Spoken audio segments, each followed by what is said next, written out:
अम्बरीश जी के 3 पुत्र हुए, विरूप, केतुमान, शंभु।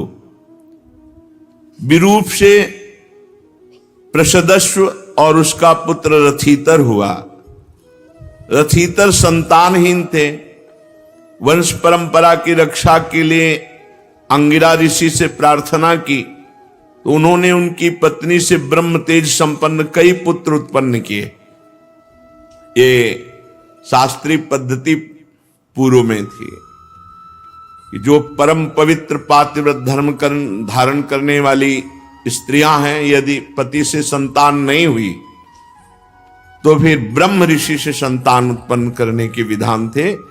वो भी ऐसे वेश बना करके, घृणास्पद भेष बनाकर नजदीक जाना, संकल्प के द्वारा या सहवास के द्वारा, गर्भधारण, फिर दोबारा जीवन में कभी सामने ना आना, ऐसी पद्धति थी। इसी पद्धति का रहस्य जानने वाली माता कुंती ने महाराज पांडु से कहा कि अब आपके द्वारा संतान तो हो नहीं सकती, क्योंकि शाप हो चुका है ऋषि का कि आप सहवास करेंगे तो मृत्यु को प्राप्त हो जाएंगे, तो आप आदेश करें, हम एक एक देवता को बुलाते हैं। तो सबसे पहले ये धर्म है कि नहीं, इसीलिए धर्म को बुलाया था। ऐसे ही भगवान व्यास देव जी द्वारा धृतराष्ट्र, पांडु और विदुर जी का प्रादुर्भाव हुआ इसी पद्धति से। तो इसी पद्धति से अंगिरा ऋषि से प्रार्थना की तो उन्होंने उनकी पत्नी से ब्रह्म तेज से संपन्न कई पुत्र उत्पन्न किए। यद्यपि ये सब रथितर की भार्या से उत्पन्न हुए थे, इसलिए इनका गोत्र वही होना चाहिए था जो रथितर का था, फिर भी अंगिरा ऋषि से प्रकट हुए इसलिए आंगिरस गोत्र के कहलाए। ये ही रथितर वंशियों के प्रवर कुल में सर्वश्रेष्ठ पुरुष कहलाए, क्योंकि ब्रह्म ऋषि की संतान क्षत्रिय माता और ब्रह्म ऋषि पिता, इन दोनों के गोत्रों से इनका संबंध था। परीक्षित जी एक बार मनु जी के छींकने पर उनके नासिका से इक्ष्वाकु नाम का पुत्र उत्पन्न हुआ। छींकने से पुत्र उत्पन्न हो गया। ऐसे तपस्वी, ऐसे भजनानंदी महापुरुष मनु जी महाराज। इक्ष्वाकु नाम का पुत्र हुआ। इक्ष्वाकु से 100 पुत्र हुए। उनमें सबसे बड़े 3 थे, विकुक्ष, निमि और दंडक। परीक्षित उनसे छोटे 25 पुत्र आर्यावर्त के पूर्व भाग के और 25 पश्चिम भाग के तथा उपर्युक्त 3 मध्य भाग के अधिपति हुए। शेष 47 दक्षिण आदि अन्य प्रांतों के अधिपति हुए। एक बार राजा इक्ष्वाकु ने अष्टका श्राद्ध के समय अपने बड़े पुत्र को आज्ञा दी, विकुक्षे शीघ्र ही जाकर श्राद्ध के योग्य पवित्र पशुओं का मांस लाओ। वीर विकुक्षी ने बहुत अच्छा कहकर वन की यात्रा की और श्राद्ध के लिए शिकार किया। वो थक गया था, भूख भी लगाई थी, इसलिए ये बात भूल गए कि जो श्राद्ध के लिए शिकार किया उसे कभी खाना नहीं चाहिए, और उसने भूख के कारण खा लिया और बचा हुआ ला करके अपने पिता को दिया। इक्ष्वाकु ने अपने गुरुदेव से प्रोक्षण विधि से पवित्र करके श्राद्ध के लिए कहा, तो गुरुजी ने जो ही प्रोक्षण किया उन्होंने कहा, ये तो दूषित हो चुका है, पवित्र हो चुका है, श्राद्ध के योग्य नहीं है। गुरुजी के कहने पर राजा इक्ष्वाकु को अपने पुत्र की करतूत का पता चला। शास्त्र विधान का उल्लंघन करने वाले पुत्र को देश निकाला दे दिया। तदनंतर इक्ष्वाकु जी ने अपने गुरुदेव वशिष्ठ जी से ज्ञान विषयक चर्चा की। फिर योग के द्वारा शरीर का परित्याग करके उन्होंने परम पद प्राप्त किया। महाराज इक्ष्वाकु के देहांत हो जाने पर विकुक्षी अपनी राजधानी में लौट आए और पृथ्वी का शासन करने लगे। उन्होंने बड़े बड़े यज्ञों से भगवान की आराधना की और संसार में शशाद के नाम से प्रसिद्ध हुए। विकुक्ष के पुत्र हुए पुरंजय, उन्हीं को इंद्रवाह और ककुत्स कहते हैं। जिन कर्मों के कारण उनके नाम पड़े थे उन्हें सुनो।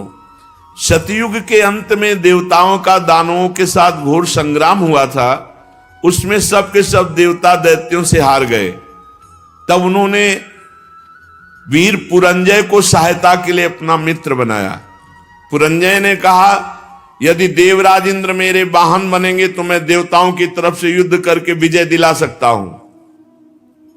पहले तो इंद्र ने अस्वीकार किया, परंतु देवताओं की प्रार्थना पर सर्वशक्तिमान विश्वात्मा भगवान की इच्छा मानकर एक बड़े भारी बैल के रूप में इंद्र बन गए। और पुरंजय को भागवतिक शक्ति प्राप्त थी। उन्होंने कवच पहनकर दिव्य धनुष तीखे बाण ग्रहण किए और बैल पर चढ़कर ककुद डील के पास बैठकर इस प्रकार युद्ध में तत्पर हुए और विजय को प्राप्त हुए। वीर पुरंजय ऐसा रोमांचकारी युद्ध किया जिससे दैत्य सब परास्त हो गए।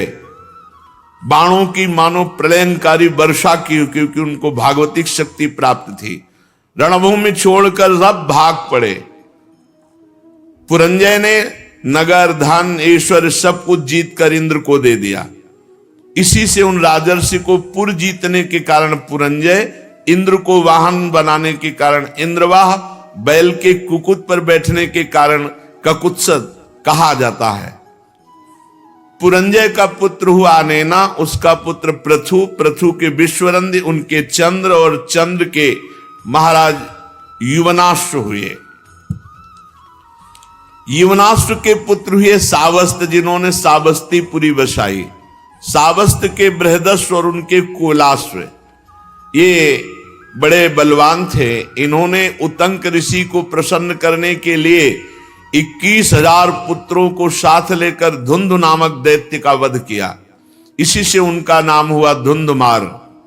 धुंध दैत्य के मुख की आग से उनके सब पुत्र जल गए, केवल 3 ही बच रहे थे। परीक्षित बचे हुए पुत्रों के नाम थे दृढ़ाश्व, कपिलाश्व और भद्राश्व। दृढ़ाश्व से हर्यश्व और उनसे निकुंभ का जन्म हुआ। निकुंभ के बरहणाश्व और उनके कृशाश्व, कृशाश्व के सेनजित, सेनजित के युवनाश्व नामक पुत्र हुआ।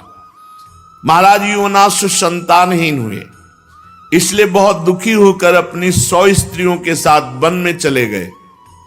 वहां ऋषियों ने बड़ी कृपा की और युवनाश्व से पुत्र प्राप्ति के लिए बड़ी एकाग्रता के साथ इंद्र देवता का यज्ञ कराया। एक दिन राजा युवनाश्व को रात्रि के समय बड़ी प्यास लगी। वो यज्ञशाला में गए तो देखा ऋषि जन सो रहे हैं। अब प्यास लगी थी तो जल किससे मांगे, तो वहां जो अभिमंत्रित जल रखा हुआ था उनको ज्ञान नहीं था, वही जल पी लिया। प्रातःकाल ऋषि जन जब सोकर उठे तो देखा कि जो पुत्रेष्टि यज्ञ के लिए संकल्प किया हुआ जल था वो तो है नहीं। पूछा कहां है, तो उन्होंने कहा तो महाराज पी गए। उन्होंने कहा अब तो महाराज को गर्व रहेगा, क्योंकि वो तो अभिमंत्रित जल था। सब उन्होंने समझा भगवान की ऐसी प्रेरणा थी, भगवान के चरणों में नमस्कार किया कि धन्य है, बात तो वही होती है जो भगवान को कराना होता है। इसके बाद अब प्रसव का जब समय आया, 9 महीना गर्भ रहा महाराज युवनाश्व के, तो अब प्रसव की तो जगह नहीं है, तो इसलिए दाहिनी को फाड़ करके संतान उत्पन्न हुई। महान चक्रवर्ती तेजस्वी, उसे रोते देखकर ऋषियों ने कहा यह बालक दूध के लिए बहुत रो रहा है, किसका दूध पिएगा। तब इंद्र देवता प्रकट हुए और कहा माम धाता, मैं इसका पोषण करूंगा, तू रो मत। ये कहकर तर्जनी अंगुली उनके मुंह में डाल दी, जिससे अमृत स्राव होता है। ब्राह्मण और देवताओं के प्रसाद से उस बालक के पिता युवनाश्व की भी मृत्यु नहीं हुई और वो तपस्या करके मुक्त हो गए। और इंद्र ने उस बालक का नाम रखा त्रिशदस्यु, क्योंकि रावण आदि लुटेरे मानधाता के भय से भयभीत होते थे। ऐसे चक्रवर्ती सम्राट मानधाता, युवनाश्व के पुत्र मानधाता चक्रवर्ती सम्राट हुए। भगवान के तेज से तेजस्वी होकर अकेले ही 7 द्वीप वाली पृथ्वी का शासन किया। वे आत्मज्ञानी थे, कर्मकांड के विशेष ज्ञाता थे, फिर भी वे बड़ी बड़ी दक्षिणा वाले यज्ञों से यज्ञ स्वरूप भगवान की आराधना करते, क्योंकि भगवान स्वयं प्रकाश सर्वदेव स्वरूप हैं। परीक्षित, जहां से सूर्य उदय होता है और जहां से अस्त होता है वो सारा का सारा भूभाग योनाश्व के पुत्र महाराजा धीराज मानधाता के अधिकार में था। राजा मानधाता की पत्नी शशबिंदु की पुत्री बिंदुमती थी। उनके गर्भ से 3 पुत्र हुए, पुरुकुत्स और दूसरे अम्बरीश और महायोगी मुचकुंद। और इनके मुचकुंद जी की 50 बहनें थी। 50 ने अकेले सौभरी ऋषि को पति के रूप में वरण किया। परम तपस्वी सौभरी जी एक बार यमुना जल में डुबकी लगाकर तपस्या कर रहे थे, जल को स्तंभित करके। देख लो, ऐसे ऐसे महात्माओं को माया आकर्षित कर लेती है। अपने लोग तो एक डुबकी लगा के 1 मिनट भी नहीं रुक सकते, वो समाधि लगा लेते थे। जल को स्तंभित कर दिया और थल की तरह बैठे समाधिस्थ। महाराज सौभरी जी ने देखा कि एक मत्स्य मछली से क्रीड़ा कर रहा है, मैथुन सुख। उनके हृदय में आया कि ये मैथुन में तो सुख है, तभी तो एक छोटा सा जीव इतना आनंदित हो रहा है, तो मुझे ये सुख चाहिए। अब महान तपस्या के धनी सौभरी जी के मन में विवाह करने की इच्छा जग उठी। सीधे राजा मानधाता के पास गए। महल में 50 राजकुमारियां थीं। कहा कि एक भिक्षा में मुझे दो, मैं ब्याह करूंगा। अब बड़ी समस्या, शरीर से गंध आ रही मछली जैसी, जल में समाधिस्थ, हड्डी हड्डी दिखाई दे रही, कौन राजकुमारी इनको पसंद करेगी? तो राजा ने कहा कि ब्राह्मण आपको जो कन्या पसंद कर ले उसे स्वीकार कर लो। सौभरी जी ने राजा मानधाता का अभिप्राय समझा कि तुम मुझे बूढ़े समझकर, कुरूप समझकर ऐसा बोले हो ना। झुर्रियां पड़ गई, बाल पक गए, सिर कंपायमान है, तो सोच रहे होगे कि सौभरी को कौन वरण करेगा। तो अब मैं ऐसा रूप धारण करूंगा कि तुम्हारी 50 की 50 झगड़ा करके हमसे ब्याह करेंगे। राजा से कहा तुम आदेश दो अपनी राजकुमारियों को कि सौभरी जी महल में पधार रहे हैं, जो पसंद करे वरण कर ले पति के रूप में। अब तो ऐसा सुंदर रूप संकल्प से बना, तपस्वी महापुरुषों के लिए क्या दुर्लभ। देख लो, कामना जागृत हुई तो भजन का प्रयोग कहां होने लगा। ऐसा रूप की देवांगनाएं लालायित हो जाएं। सौभरी जी ने अंतःपुर में प्रवेश किया और वहां राजा का दूत पहले ही बोला कि राजकुमारियों, परम तपस्वी सौभरी जी पधार रहे हैं, जो पति रूप में वरण करना चाहे वो वरण कर लें। फिर तो 50 कन्या दौड़ पड़ी सौभरी जी के रूप को देखकर। इतना सुंदर रूप, सबने अपना पति बना लिया। सौभरी जी ने कहा चिंता 50 चलो, 50 के साथ ब्याह करेंगे। अब वो कन्याएं तो बहुत सुखी हो गई, इतने सामर्थ्यशाली महात्मा पति के रूप में प्राप्त हुए हैं। एक दूसरे से कलह करने लगी और एक दूसरे से कहने लगी ये तुम्हारे योग्य नहीं, मेरे योग्य हैं। ऋग्वेदी सौभरी जी ने कहा 50 के योग्य है, चलो। और अपनी तपस्या के प्रभाव से नई सृष्टि की, महल, उपवन, नगर, सबकी रचना यमुना किनारे की। सौगंधिक पुष्पों के बगीचे, परिपूर्ण कमलों से सरोवर, बगीचों में बहुत सुंदर सुंदर स्थान, महल, बहुमूल्य शैया, आसन, वस्त्र, आभूषण, स्नान, सुस्वादु भोजन, पुष्पमाला, दास दासियां सब प्रकट कर दी तपस्या से। जैसे राजा की बिरुदावली का बखान करते सूत मागध बद्दीजन, वैसे ही पूरा सब वैभव। जब 50 से ब्याह करके चल रहे थे तो मानधाता को लग रहा था कि भोजन की व्यवस्था कैसे होगी, तो कहा कल यमुना किनारे आ जाना। तो सप्त द्वीपवती पृथ्वी के स्वामी मानधाता जी ने जब सौभरी जी के तप का प्रभाव देखा तो आश्चर्यचकित हो गए। उनके पास भी वो भोग सामग्री नहीं थी जो सौभरी जी के पास थी। तपस्या, उनका ये गर्व जाता रहा कि मैं सार्वभौम सम्राट हूं।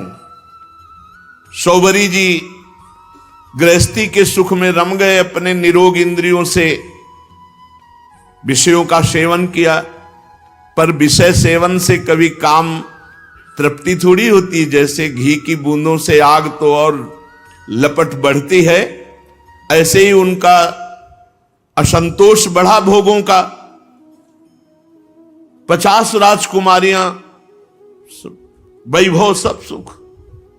ऋग्वेदाचार्य सौभरी जी एक दिन यमुना जी के तट पर बैठे और विचार किया कि अरे एक क्षण का कुसंग, मछली के एक क्षण के कुसंग से मेरी ये स्थिति हो गई कि मैंने सारी तपस्या खो दी केवल भोगों के लिए।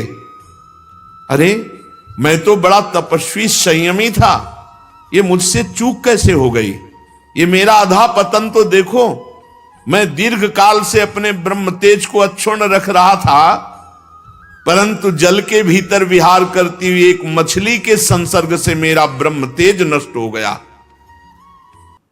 अतः संगम त्यजेत मिथुन व्रतिनाम मुमुक्षु सर्वात्मना न विसृजेत बहिरिंद्रियाणि एकश्चरन् रहस्य चित्त मनंतई से युंजीत तद्व्रति सुसाधु सुचेत प्रसंग। मुमुक्षु को चाहिए, साधक को चाहिए, जो भगवत प्राप्ति करना चाहता है, मैथुन धर्म से युक्त किसी भी प्राणी पर दृष्टि न डाले, न उनका संग करे। चाहे पशु पक्षी ही क्यों ना मैथुन कर रहे हो, अचानक दृष्टि चली गई, नीचे करो और नाम जप करो, दोबारा उधर मत देखना।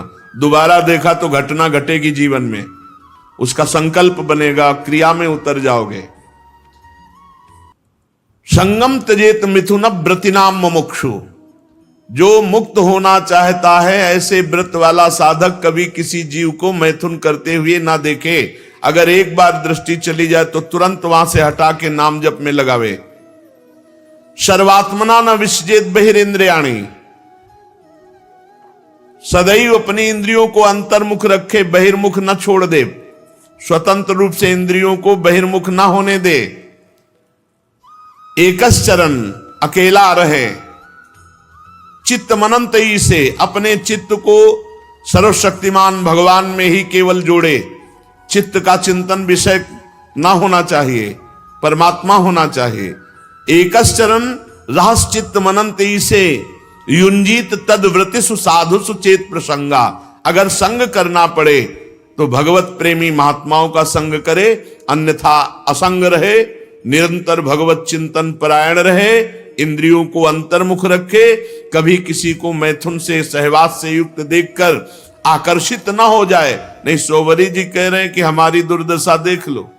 विघ्न से बचने के लिए जल को स्तंभित करके भजन कर रहे थे, वही विघ्न पड़ गया। भगवान नाम निरंतर जपो, इंद्रियों को स्वतंत्रता मत दो। कोई बहिर्मुख दृश्य ऐसा मोबाइल में या बाहर मत देखो जो तुम्हें भगवत विमुख कर दे। देखो, मैं पहले एकांत में अकेले तपस्या में संलग्न था, फिर मछली का मैथुन देखा। मोबाइल में गलत दृश्य देखने वाले कैसे संभल सकते हैं? जब मछली की क्रीड़ा देखकर एक महात्मा 50 ब्याह करता है, तो तुम मनुष्य की क्रीड़ा देखोगे सर्च करके, गंदी गंदी बातें देखोगे, इधर उधर की नाटक नौटंकी देखोगे, तुम भजन करोगे? ये बहुत बड़ी कलयुग की कुचाल है मोबाइल। अगर इससे काम ले पावे तो अपने बस जो महापुरुषों के वचन सुन लो, या जो अत्यंत आवश्यक कार्य कर लो, नहीं तो स्विच ऑफ करके रख दो। अगर बार बार उसको देखना और किसका मैसेज और सब, तो फिर वो आकर्षण चित्त में ऐसा बैठेगा कि एकांत में गंदी बातें देखने लगोगे। मतलब अगर मोबाइल से सही प्रयोग ना हुआ तो मोबाइल ही काफी है साधक को भ्रष्ट करने के लिए, नष्ट करने के लिए। इसलिए मैं पहले एकांत में अकेले तपस्या में संलग्न था। मछली की मैथुन क्रीड़ा देखकर 50 विवाह किए, फिर संतान से 5000 हो गई। कहां अकेला और कहां 5000 के बीच में। विषयों में सत्य बुद्धि होने से माया ने मेरी बुद्धि का हरण कर लिया। अब तो लोक परलोक की इतनी कामनाएं, मैं पार नहीं पा रहा। कहां अकेला भगवत चिंतन कर रहे थे, कहां 50 पत्नी, फिर 5000 संतान, फिर उनके ब्याह बर, फिर उनके, कहां मैं फंस गया। ऐसा ज्ञान होने पर तत्काल विरक्त हुए और सन्यास पुनः लिया और वन को चले गए। अपने पति को ही सर्वस्व मानने वाली उन पत्नियों ने एकांत वन में भगवत चिंतन करते हुए शरीर छोड़ा। और शौभरी जी ने बड़ी घोर तपस्या की, शरीर को सुखा दिया और परमात्मा में लीन कर दिया। परीक्षित, जैसे ज्वालाएं अग्नि की शांत हो जाती हैं, वैसे ही उनकी 50 पत्नियां शौभरी जी के चरण चिंतन करके उत्तम गति को प्राप्त हुई, भगवद आराधना करके उत्तम गति को प्राप्त हुई। तो शौभरी जी के पावन चरित्र से यह शिक्षा लेनी चाहिए कि किसी भी जीव को मैथुन करते हुए कदापि नहीं देखना चाहिए। एक बार दृष्टि जाए, दोबारा दृष्टि ना जाए, उसका चिंतन ना होने पावे। नहीं तो साधक के मन में स्फुरना, फिर संकल्प और फिर क्रिया। इसलिए स्फुरना में ही रौंद दो। इतना नाम उच्च कोटि से जपने लोगों की स्फुरना ही समाप्त हो जाए, संकल्प बनने ही ना पावे। श्री सुखदेव जी महाराज कहते, परीक्षित, मैं वर्णन कर चुका हूं कि मानधाता के पुत्रों में सबसे श्रेष्ठ अम्बरीश जी थे। उनके दादा युवनाश्व ने उन्हें पुत्र रूप में स्वीकार कर लिया।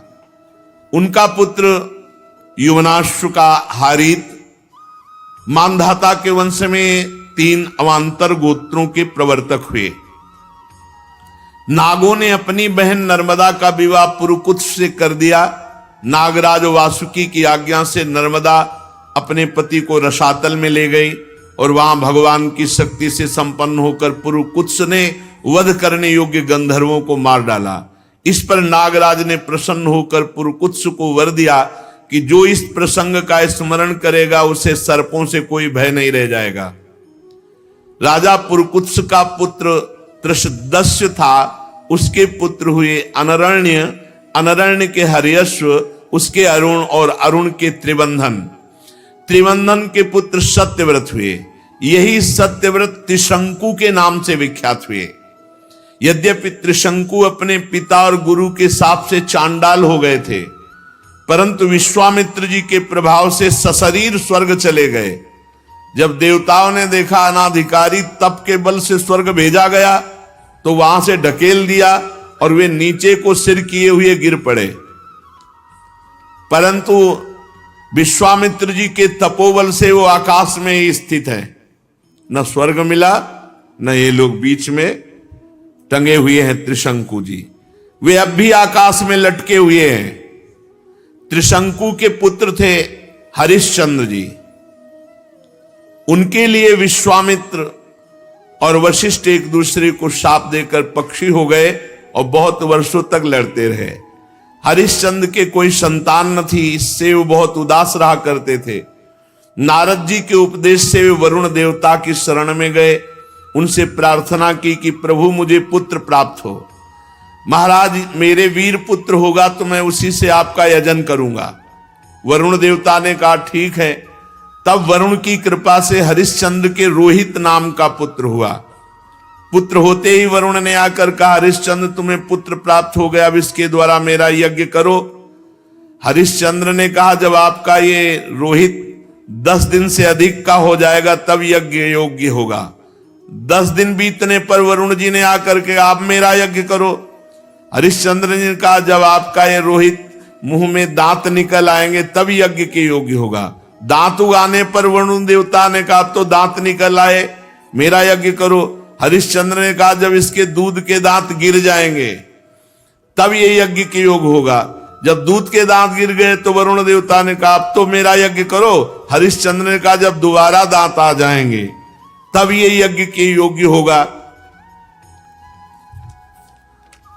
दांतों के उगाने पर वरुण ने कहा मेरा यज्ञ करो। हरिश्चंद्र ने कहा महाराज क्षत्रिय राजकुमार तब यज्ञ के योग्य होता जब वो कवच धारण करने लगे। राजा हरिश्चंद्र पुत्र के प्रेम से ऐसा टालते रहे। उनका हृदय पुत्र प्रेम में जकड़ा हुआ था। जो जो समय बताते वरुण देवता उसी की बाट देखते। जब रोहित कुंवर को इस बात का पता चला कि पिताजी तो मेरा बलिदान करना चाहते हैं, तो अपने प्राणों की रक्षा के लिए हाथ में धनुष लेकर वन में चले गए। कुछ दिन के बाद उन्हें मालूम हुआ कि वरुण देवता ने रुष्ट होकर मेरे पिताजी पर आक्रमण किया है, जिसके कारण वे महोदर रोग से पीड़ित हो रहे। तब रोहित अपने नगर की ओर चल पड़ा, परंतु इंद्र ने आकर उसे रोक दिया। कहा बेटा रोहित, यज्ञ पशु बनकर मरने की अपेक्षा है पवित्र तीर्थ और क्षेत्रों का सेवन करते हुए पृथ्वी में विचरण करना। इंद्र की बात मानकर वो 1 वर्ष तक और वन में ही रहे। इस प्रकार दूसरे, तीसरे, चौथे और 5वें वर्ष जहां जाने का विचार करते तो इंद्र देवता कोई न कोई रूप रख कर आते और उसे रोक देते। 6 वर्ष तक रोहित वन में ही रहे। 7वें वर्ष जब वो अपने नगर को लौटने लगे तो उसने अजीगर्त से उनके मंझले पुत्र शुनासेप को मोल ले लिया और उसे यज्ञ पशु बनाने के लिए अपने पिता को सौंपकर उनके चरणों में नमस्कार किया। तब परम यशस्वी श्रेष्ठ चरित्र वाले राजा हरिश्चंद्र ने महोदर रोग से छूटकर पुरुषमेध यज्ञ के द्वारा वरुण आदि देवताओं का यजन किया। उस यज्ञ में विश्वामित्र जी होता हुए, परम संयमी जमदग्नि जी ने अध्वर्यु का काम किया, वशिष्ठ जी ब्रह्मा बने, अयास्य मुनि सामगान करने वाले उद्गाता बने। उस समय इंद्र ने प्रसन्न होकर हरिश्चंद्र को एक सोने का रथ दिया। आगे चलकर मैं शुनासेप का महात्मा वर्णन करूंगा। हरिश्चंद्र को अपनी पत्नी के साथ सत्य में दृढ़ता पूर्वक स्थित देकर विश्वामित्र जी बहुत प्रसन्न हुए। विश्वामित्र जी ने बड़ी कठोर परीक्षा ली हरिश्चंद्र जी की। एक दिन महाराज हरिश्चंद्र जी अपने राज्य के वन में भ्रमण कर रहे थे तो आवाज आई कुछ स्त्रियों की, रक्षा करो, रक्षा करो। महाराज हरिश्चंद्र ने विचार किया कि हमारे राज्य में कोई बेविचारी तो है नहीं जो ऐसा कर सके। उनके राज्य में कोई ऐसा नहीं था। बहुत कठोर शासन हरिश्चंद्र जी का। ये अयोध्या के चक्रवर्ती सम्राट थे, धर्मात्मा, प्रजापालक, दानवीर, भगवत भक्त और धर्मनिष्ठा का ऐसा प्रभाव कि इनके राज्य में कोई किसी माता बहन की तरफ गंदी दृष्टि से भी नहीं देख सकता था। इसीलिए उनके राज्य में किसी की अकाल मृत्यु नहीं होती, किसी को रोग नहीं होता। पूर्ववासियों में बड़ी धर्म की रुचि थी। तो जब एक दिन जंगल में शिकार खेलने गए तो वहां कुछ स्त्रियां पुकार रही थी और कह रही थी हमें बचाओ, हमें बचाओ। राजा ने शिकार खेलना छोड़कर उनके समीप गए और कहा डरो मत, हमारे राज्य में ऐसा दुष्ट बुद्धि वाला तो कोई है ही नहीं जो इस अन्याय करके किसी स्त्री को ऐसे, डरो मत। तो शांत हो गई। पास में देखा विश्वामित्र जी खड़े थे और वो स्त्रियां और कोई नहीं थी, विद्याएं थी जो अपने तपोबल से समस्त विद्याओं को अधीन विश्वामित्र जी कर रहे थे। मूर्तिमती विद्या स्त्री होकर क्रंदन कर रही थी और विश्वामित्र जी उन्हें अधीन कर रहे थे। जब उन्होंने कहा ऐसा कोई दुष्ट बुद्धि वाला हमारे राज्य में है ही नहीं, कौन है जो तुम्हें सता रहा है? तो विश्वामित्र जी ने कहा सता तो हम रहे तो दुष्ट बुद्धि के हम हुए। और भारी क्रोध आ गया। जो ही क्रोध आया सो तप में क्रोध आना हानि का विषय, विद्याएं सब अंतर ध्यान हो गई।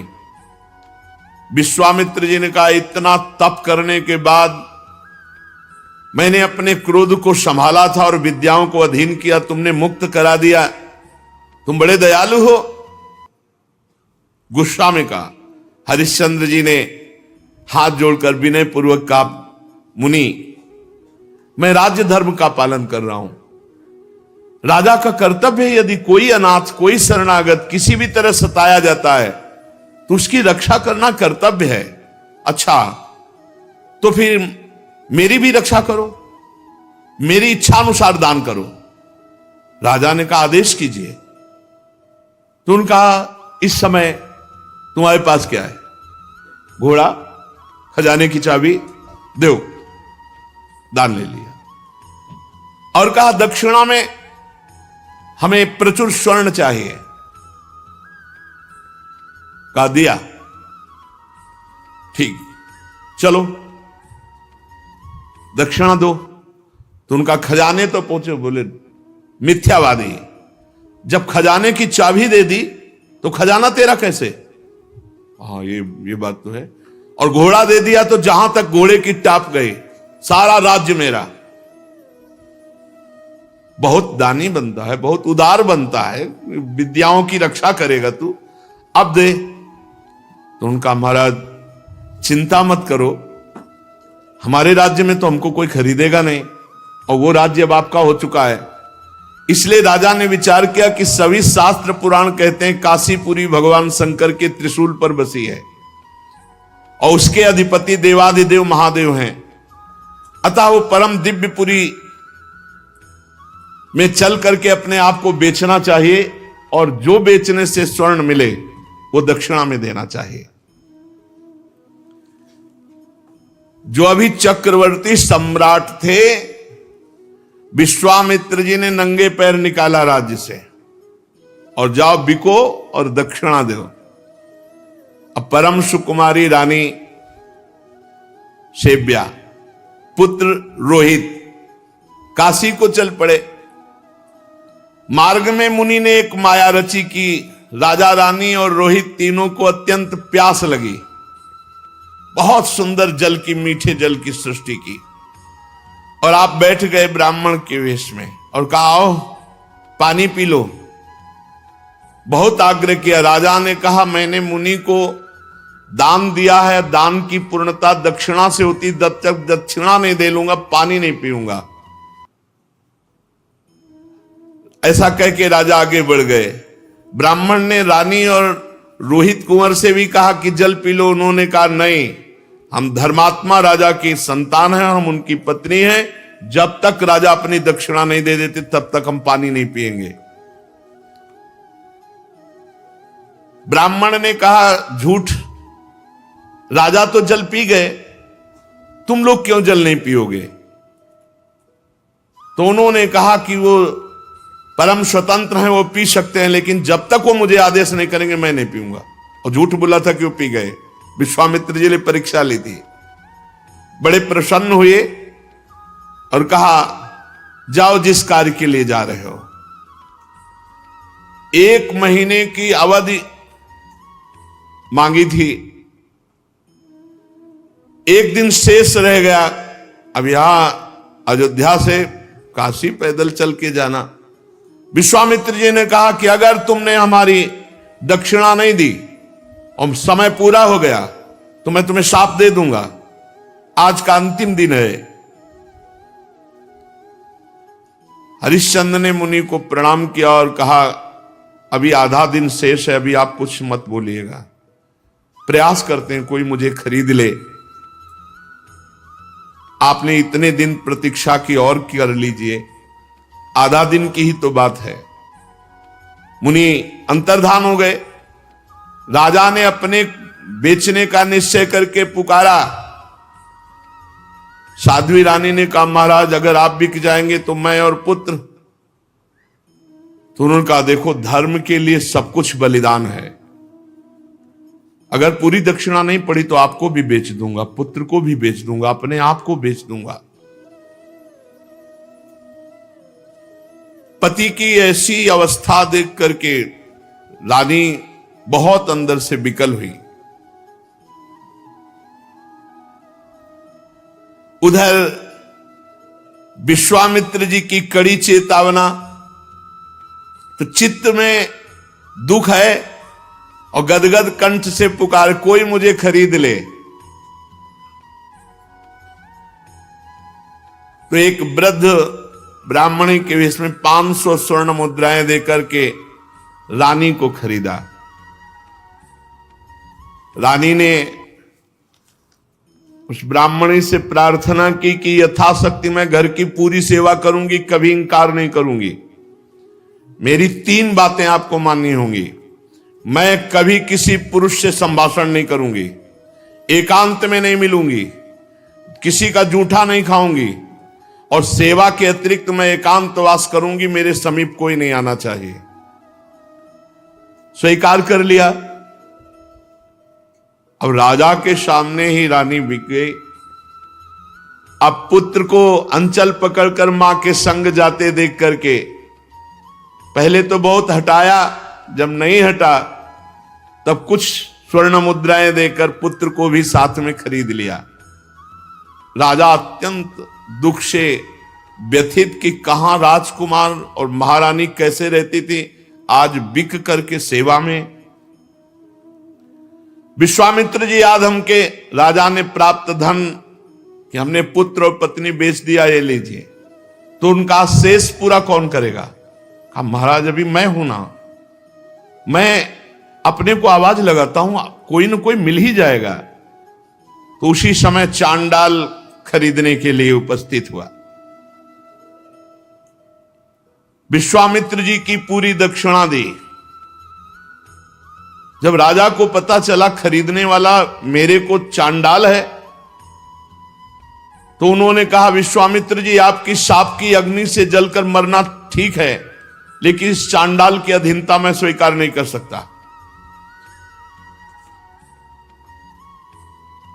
विश्वामित्र जी समय खत्म हो रहा है, मुझे दक्षिणा चाहिए थी, वो मिल गई, अब तुमको चांडाल के अधीन होके रहना पड़ेगा।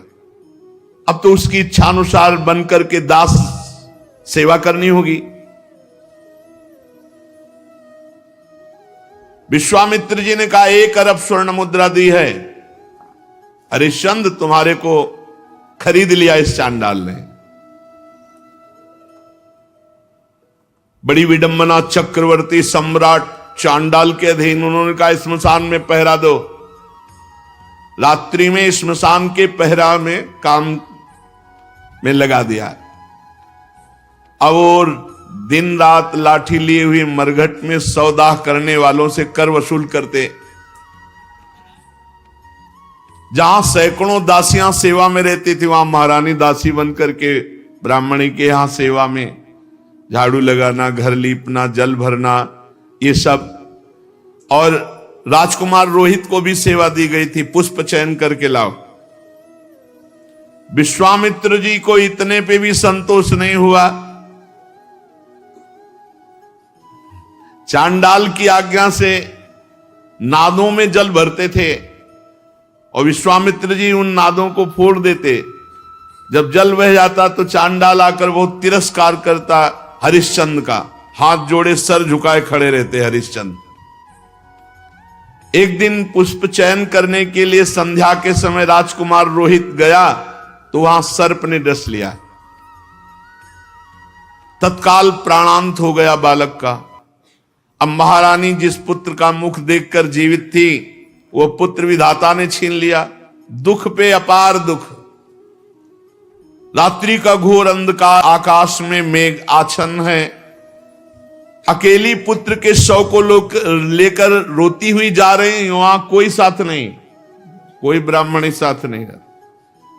श्मशान में पहुंची। हरिश्चंद्र जी ने देखा, अरे ये हालत हमारी पत्नी की धर्म के लिए, लेकिन मैं जब बिक चुका हूं तो अपने धर्म से नहीं हटूंगा। रानी विवश में ही रात में सौ लेकर श्मशान जब गई तो वहां बहुत जोर के रोती हुई हरिश्चंद्र से कहा कि तुम्हारा पुत्र पधार गया है, सर्प ने काट लिया है। हरिश्चंद्र बोले श्मशान के स्वामी का पहले कर दो, फिर आपके लिए बिक गई हूं, आपके लिए बिकी हूं पुत्र के सहित, तो पुत्र पधार गया है, हमसे कह रहे हो कर दो, कहां से दूं, क्या है हमारे पास। अयोध्या नरेश चक्रवर्ती सम्राट महाराज हरिश्चंद्र वज्रपात मानो हो गया हो, लेकिन हिले नहीं, अपने धर्म में रहे। उन्होंने कहा कि तुम कल्पना भी नहीं कर सकती हो कि हरिश्चंद्र का हृदय इस समय कैसा है। देवी, आज्ञा का पालन अपने स्वामी को कर दिए बिना यहां हम सौदाह या प्रवाह नहीं होने देंगे। तुम अपने धर्म का पालन करो और मैं अपने धर्म का पालन करूंगा। देखो, तुम तनिक भी डिगना नहीं, भारी से भारी संकट आने पर भी तुम अपने धर्म में स्थित रहना, धर्म तुम्हारी रक्षा कर लेगा। सौ ढकने के लिए कोई वस्त्र तो था नहीं, तो अपने जो शरीर में वस्त्र था उसके पहला ही टुकड़ा करके लपेट कर लाई थी। पतिव्रता ने दूसरा उसी कपड़े का जैसा हिस्सा फाड़ा और कहा कि ये कर के रूप में ले लो। जे ही उन्होंने लिया तो विश्वामित्र जी प्रकट हुए और कहा कि आपने वो करके दिखाया, कोई मैं एक महात्मा के वचनों का पालन करने के लिए या धर्म के पालन के लिए इस तरह अपने जीवन को, राज्य को, परिवार को। उसी समय जो चांडाल ने खरीदा था वो प्रकट हुए और कहा, जानते हो मैं मूर्तिमान धर्म हूं, तुम्हें दास कौन बना सकता है। जो धर्मात्मा पुरुष है उसको किसी की त्रिभुवन में ताकत नहीं कि उसे दास बना सके। साक्षात धर्म ने ही चांडाल रूप होकर के खरीदा था। साक्षात अंबा अन्नपूर्णा ने ही, जो ब्राह्मणी के वेश में थी, वो कुंवर को और रानी को खरीदा था। देवराज इंद्र ने अमृत की वर्षा की, रोहित कुंवर जीवित हो गए। विश्वामित्र जी ने कहा, ये अपनी चाबी पकड़ो और ये लगाम घोड़े की, जाओ तुम्हारी जय हो, तुम माया पर विजय प्राप्त कर चुके हो। देवराज ने कहा कि अब तुम्हें मृत्युलोक का राज्य करने की जरूरत नहीं, सशरीर स्वर्ग की यात्रा करो। हरिश्चंद्र ने कहा, नहीं, मर्यादा है, धर्म कहता है तो पहले यहां हम तप के द्वारा शरीर छोड़ेंगे, फिर जो भगवान गति देंगे। तो अयोध्या में पुनः महाराज हरिश्चंद्र जी आए। प्रजा जय जयकार करती हुई बहुत सुख में निमग्न हुई। सत्यात् परो धर्मः, सत्य से बढ़कर कोई परम धर्म नहीं। और जो धर्म का पालन करने के लिए कष्ट सहता है उसकी सदैव विजय होती है। ऐसे महाराज त्रिशंकु के पुत्र हरिश्चंद्र जी थे, जिनका यश सत्य के लिए विस्तार को प्राप्त हुआ। शेष चर्चा आगे। श्री राधा वल्लभ लाल की।